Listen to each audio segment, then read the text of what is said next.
Hey guys, so this is my usual Patreon update video, and of course this is just an unlisted YouTube video, so you obviously can share it around on some of these social media sites if people are looking for some answers in response to things.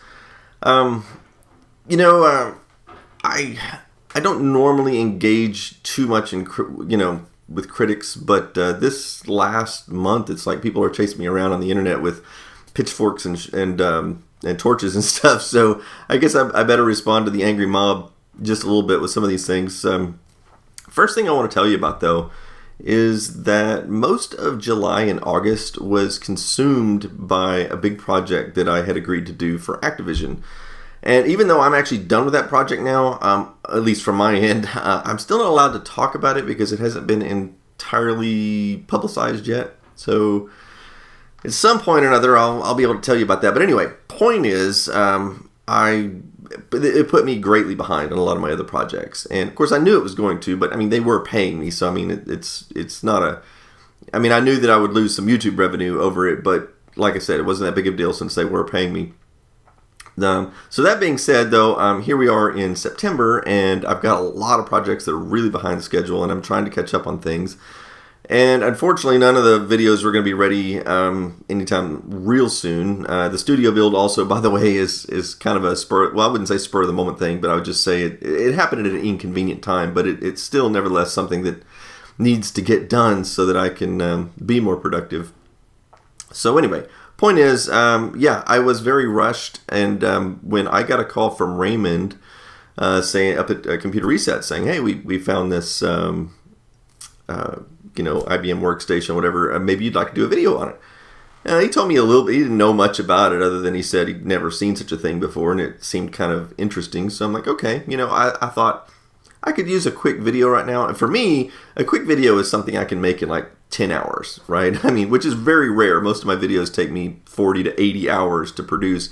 So I thought, I could use a quick video right now because, I don't have that much content on my channel. And so I'm like, okay. So I drove up there, picked it up, and I would like to point out one thing that a lot of people don't, I guess, realize is that this machine was on loan to me. I didn't have a lot of time with it. So it's not like a lot of people, I think, were under the impression this was donated to me so I could just basically take all the time in the world I wanted to with it.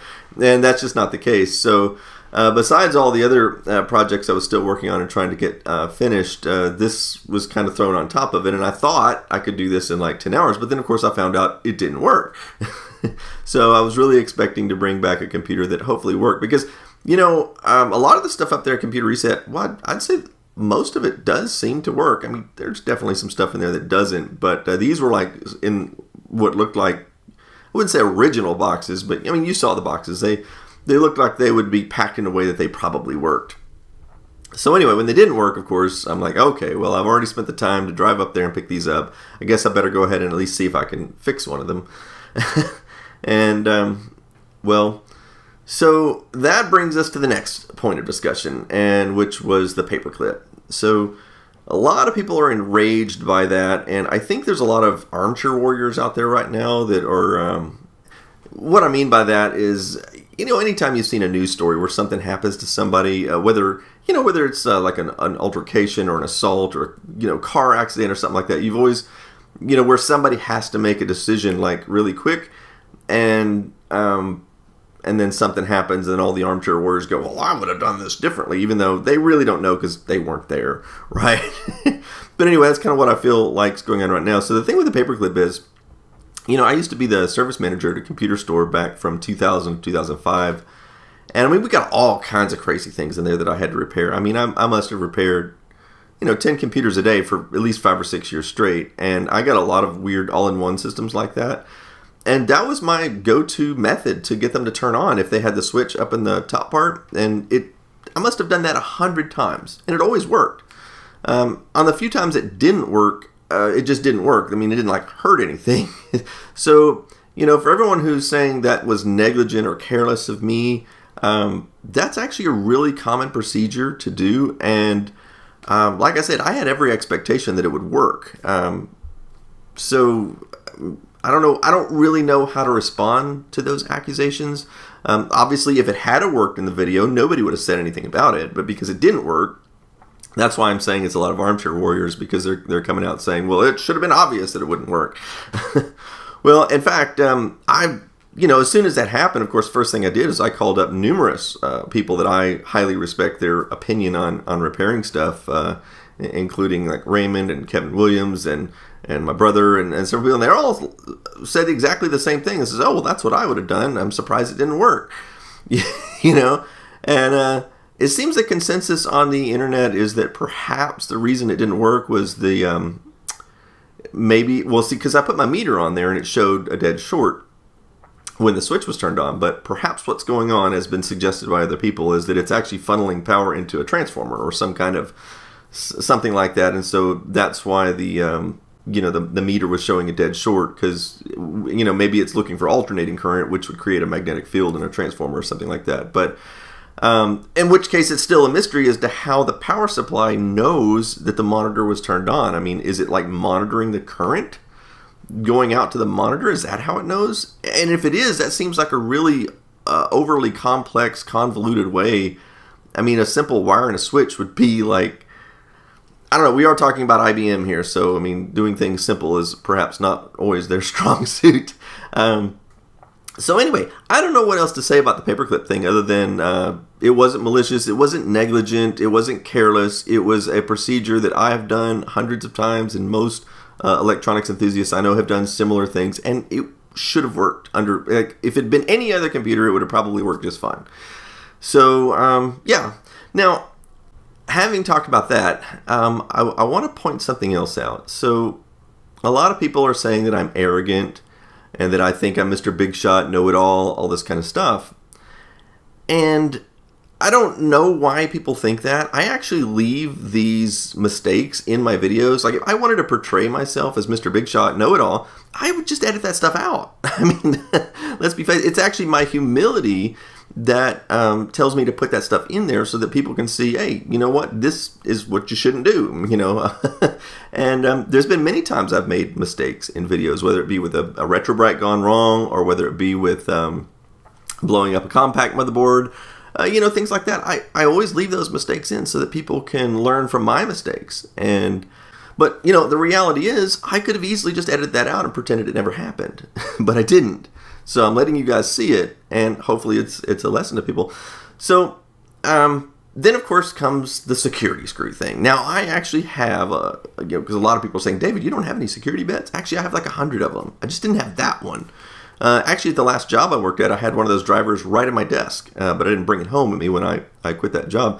So I just didn't have that one on hand, and the hardware store didn't have one either, at least the one I went to. And I wasn't going to search all around town because, again, I was kind of under time pressure here to get this done. So I got out the Dremel. Now the thing with the Dremel is, and I've read a lot of the comments about using the Dremel, and a lot of people said, well, I should have just made a single slot across the top of the screw, which actually I've done that before numerous times, and I considered doing it this time, and I didn't, because sometimes if you don't hold that Dremel really, really still, you can wind up creating more of like a V channel instead of a square channel, which is what you really need for a flat tip screwdriver. And then it just becomes even more difficult to get off, especially if the screw is really tight. And so I just figured the best chance for success was sawing the edges off the screw. Other people have pointed out that apparently, and I did not know this, but apparently if you took a flat tip screwdriver and a hammer, you could have knocked the pin out of one of those. That's news to me. I've never seen that done before. So, yeah, like I said, I'm always learning new things. Next time I come across one of those, maybe I'll give it a shot, but of course I'll have the correct security bit at that point because I already ordered one of those. So, I'm also faced with a situation where, like I said, I was kind of in a hurry to do this video, and that in and of itself is probably the biggest mistake here, is just getting in a hurry to do a video. Like I said, I had limited time, I needed to get this done and returned it, and I've already invested like a certain amount of time in this video, and every YouTuber faces this dilemma. It's like you've made a video, you're not really happy with how it's coming out, and you have to decide after you've invested a day or two in it. It's like, well, gee, do I keep going and try to finish this, or do I just cut my losses, shelve this video, and move on to something else? And under normal circumstances with something like this, I probably would have done the latter, which is shelve it and move on to something else. The reason I didn't in this case was because, like I said, the whole reason I was doing this video is because I felt like I really needed to get something out on my channel because I hadn't put any content out in a while. Um, so that was one thing. And then B is the fact that this machine's kind of rare and there weren't any other YouTube videos on it. So I felt like I would be doing a disservice to the community by not at least showing people this, because like I said, there aren't any other YouTube videos and probably won't be because these machines were destined to go to some museum or something after I was done with them. So, that was my reasoning behind why I did what I did. Now, I was totally shocked and taken by surprise at the outrage over that. And the reason, I think, is because I didn't really consider this machine to be valuable. Yes, it's very rare, but there are a lot of things in this world that are rare but aren't necessarily valuable. I got a rock in my backyard. It's like one of a kind, but it's not worth anything. And I didn't consider an IBM like this to be particularly valuable. It's not historically significant anyway. It's really not that great of a computer. There's really not a whole lot of a story to tell behind it. It's actually just kind of a big mystery, just kind of a failed product line, really, is what it was. And again, I didn't think people would hold it in such high regards. Now, if this had been like an Apple I or a Lisa prototype or a Commodore 65 or something like that, well, of course, I would have been much more careful with it. I would have probably been wearing cotton gloves, just touching the thing. But again, I just personally didn't think this machine was all that valuable. Plus, I was in constant communication with the guys at Computer Reset about it as well, and they felt the same way about it that I did. So, in fact, everybody I talked about with this machine kind of felt the same way about it that I did. So I was really surprised that there were people on the internet that felt that this machine was special enough that I should have treated it with the kind of regard that that I didn't, right? So I guess it would be analogous to somebody finding an old car in a junkyard or something and thinking, oh, well, it's just an old car in a junkyard. Here, let me take it home and chop it up and make it into some kind of special project or something. And then they come to find out there's some niche group of people that like really love that car, and then they're all like totally pissed off about it, right? And I guess that's kind of the same type of situation I found myself in. And I don't really know what to say about it other than just, I can apologize. I can say, hey, to you guys that felt this computer was more valuable, I'm sorry. I don't, beyond that, I don't know what else I could really say about it. And then I'd like to talk about just another talking point here. So a lot of people have been commenting that David doesn't learn from his mistakes. Well, that's actually not true. That's, again, one of the reasons I leave these things in the video, so that, hey, you saw me learn from the mistake. You saw me learn from it the moment I did it. I was like, uh-oh, that's not good. Lesson was learned immediately right there. And if I were to have done the same thing in another video, well, then you could use the argument that David doesn't learn from his mistakes, but you will probably not see me make the same mistake twice. Okay, so now I want to talk a little bit about the hate fest that's going on right now on some of these social media sites. So, one thing that I've had to come to terms with over the last 3-4 years that I've been doing YouTube is that you can't please everyone. And there's always going to be a group of people that don't like me. And it's not just me. I mean, you look at any celebrity out there, whether it's, Elon Musk or Neil deGrasse Tyson or even Bill Nye the Science Guy, whatever. There's always a group of people. Like if you see any post on a news media site or something about one of these people, there's always a group of people in there, tearing them down, talking bad about them, calling them names. And it doesn't seem to matter how smart someone is, doesn't seem to matter how accomplished or what good things they've done for society. It just doesn't matter. There's always somebody that hates them. And I actually have haters that like literally subscribe to my channel just so that they can downvote like every video that I put out there. It gives them some kind of satisfaction or something like that. So, I've been aware of this for a long time. But something has cropped up. I say cropped up. It's an old video that I made 7 years ago. And I'm not even going to tell you what it is because it doesn't matter. And I'll tell you why in a minute. But it's me basically stating a political opinion. If you haven't seen it, then don't worry about it. The reality is, if you did see it, there's a 50% chance you wouldn't like it, because that's true of a lot of controversial topics, no matter what it is that you're talking about, whether it's, abortion or gun control or religion, or, there's just certain hot topics that are very polarizing, and no matter what stance that you take, the 50% of the population has the other stance. And so the thing is, a lot of people are like, oh, well, you should stop subscribing to the 8-Bit guy. You should stop supporting him on Patreon, whatever, because he supports this particular political opinion. And the thing is, that's just ludicrous. I do not use this channel as a means to stand up on a soapbox and promote my political beliefs. And if you're just now finding out, like you just now saw the 7-year-old video that someone's posted on Twitter, and you're like, wow, I didn't know David believed that or whatever. And well, here's the thing. That's if you didn't know it until just now, well, that's a testament to the fact that I do not politicize stuff here on this channel.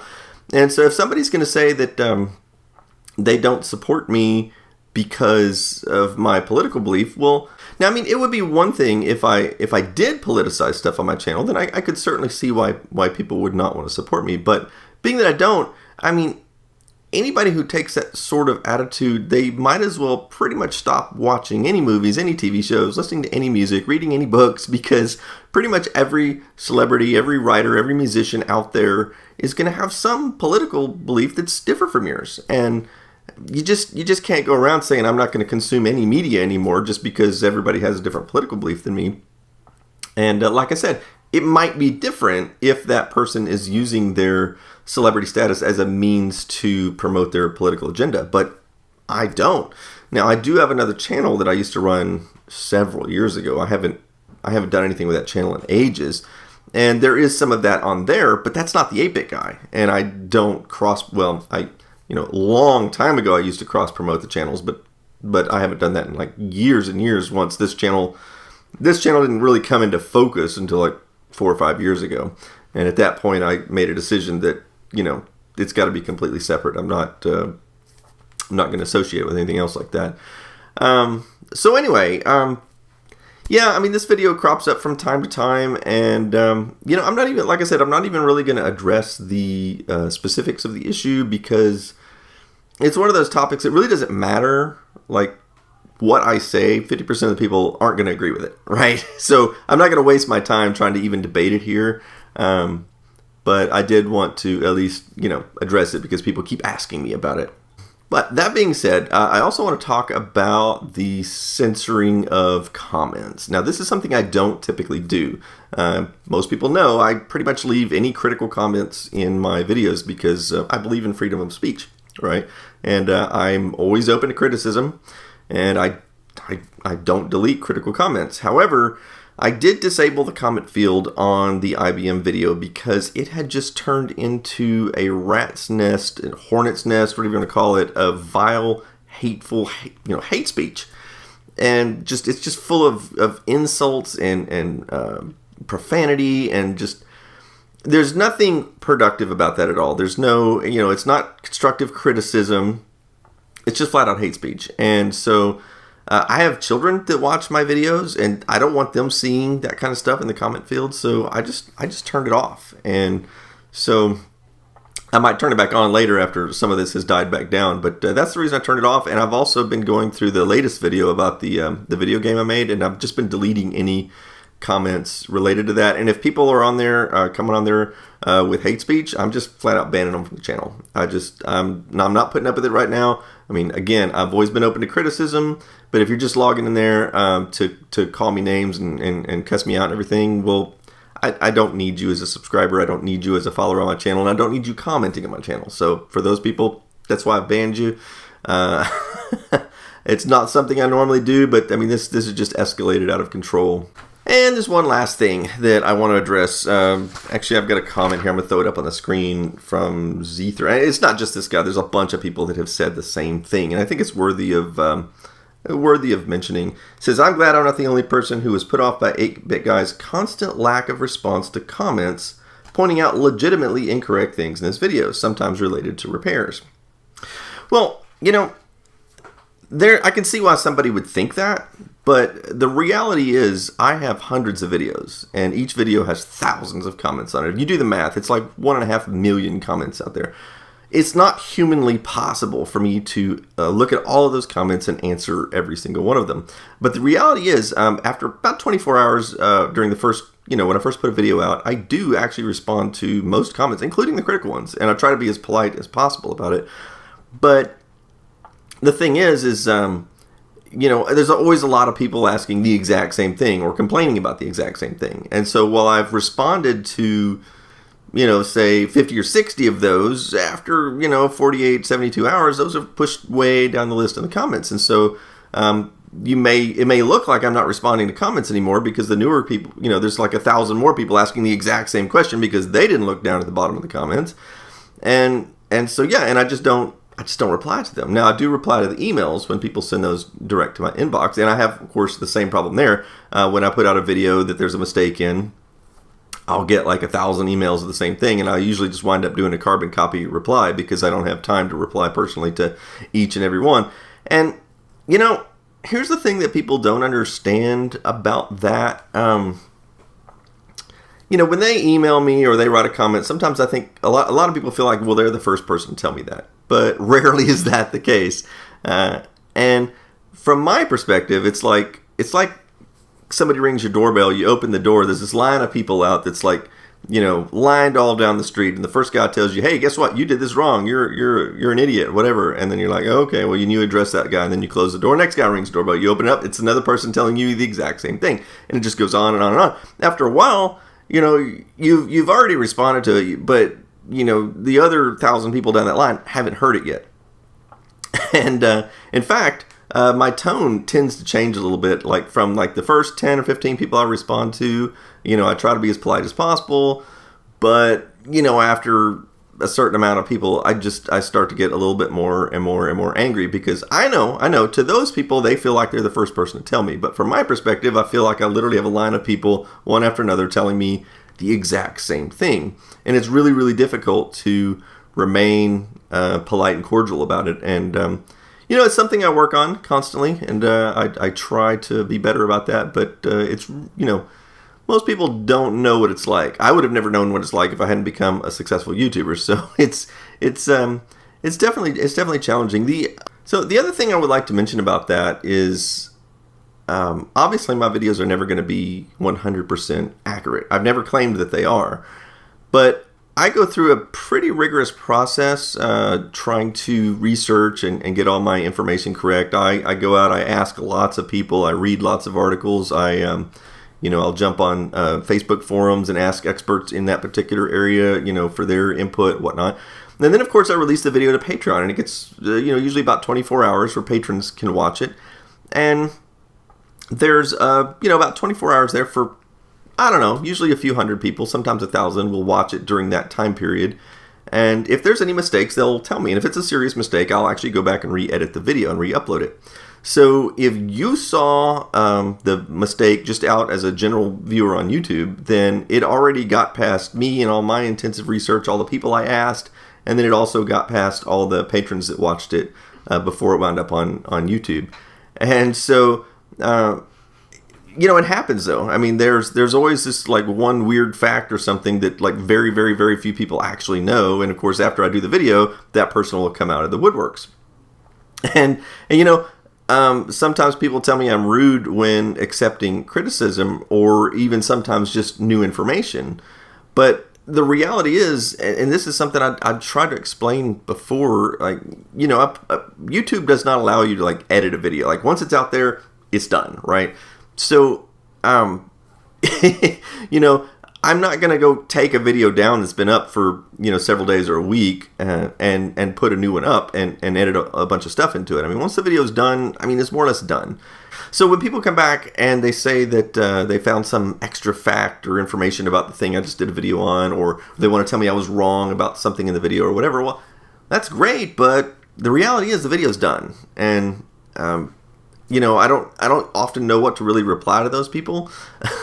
And in many cases, if it's a one-off video, like if it's not a series or something like that, I'm not going to be coming back and revisiting it. I mean, it's just not logistically possible to do that sort of thing. And, if I take the video down, then every link out there on the internet linking to that video will be linking to a non-existent video. And then if I post it back up, all my subscribers will be mad, like, why are you posting the same video again? And I know because I've tried this in the past, and this is exactly what happens.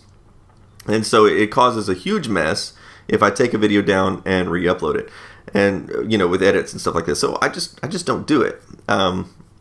sometimes in the description field I'll put like updates if there's something found or whatnot like that. But that's just the reality of it. And so it's not necessarily being rude. It's just that it just is the way it is. And you can talk to any YouTuber and they'll tell you the exact same thing. Because I've had lots of discussions with other YouTubers about these types of things.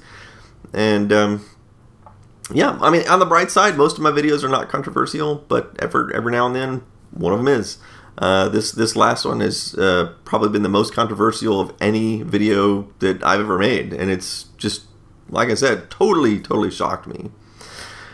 Okay, and there's one other topic I've got to address, which is also just totally baffling to me. But when I did the video on my new studio build, I had said that my electrician looked like Morgan Freeman. And he does. I mean, nobody can argue with that. He looks like Morgan Freeman. And in fact, he even told me that himself, because I asked him about it, and he's like, oh, yeah, when I'm out in public, little kids will point and say, Mommy, look, it's God. Because, Morgan Freeman played the character of God in 2 different movies. I thought it was kind of an interesting little remark to make, and I thought it was pretty harmless and funny, and so did he. But when I put out the video, there was suddenly this barrage of emails and comments saying that I'm a racist. And I'm like, what? And I actually engaged with a few of these people. I'm like, please, explain to me how this is racist. I want to know. I mean, I don't want to be a racist, so if I'm behaving in some way that's racist, I want to know about it so I can, better myself, right? Well, I never did really get a particularly good explanation. The closest thing to an explanation I got is one person said that I was trying to say that all African Americans look alike. I don't know how anybody could come to that conclusion, because I was comparing him to a very specific African American celebrity. I mean, it would be like, what if my electrician had been a Caucasian guy and he looked like Sylvester Stallone? And I'd said, oh yeah, my electrician looks like Sylvester Stallone. Would that have been racist? I don't think so. I don't think anybody would think that was racist. And one of the things I have determined, I think right now there's just a very politically charged climate. And I think there are certain people out there that are just looking for racism in anything. And I'll tell you what it feels like to me. It feels like a witch hunt, right? I mean, or a witch trial, like a Salem witch trial. Because, the people, they would say, prove that you're not a witch, right? Well, you can't. You can't prove that you're not a witch. And it's the same thing that when someone accuses you of being racist, prove that you're not a racist. Well, how do you do that? You can't, right? In fact, anything you say, they'll just respond and they'll say, well, that's exactly what a racist would say. So anyway, I just decided not to address it at all for a while, because I'm like, there's nothing good that can come of it. But I don't know how else to I don't really know how else to address that other than just let the video speak for itself. And if somebody can actually tell me, David, this is why that was racist, and it actually is like a good logical argument, then I'll recant everything I just said, and I'll say, yeah, I'm sorry about that. I'll do better, and I won't make that mistake again. But so far, nobody has been able to give me a logical explanation why that was a racist remark. So until somebody does, I'm standing my ground on that one. So anyway, I think that's gonna just about wrap this up. Hopefully next month's video will be a little bit more upbeat, maybe not quite as depressing, not quite as politically charged, not quite as defensive, but anyway. So yeah, time to move on. Hopefully you guys are going to enjoy some of the other stuff I've got coming up. So until then, that's it. See you next time.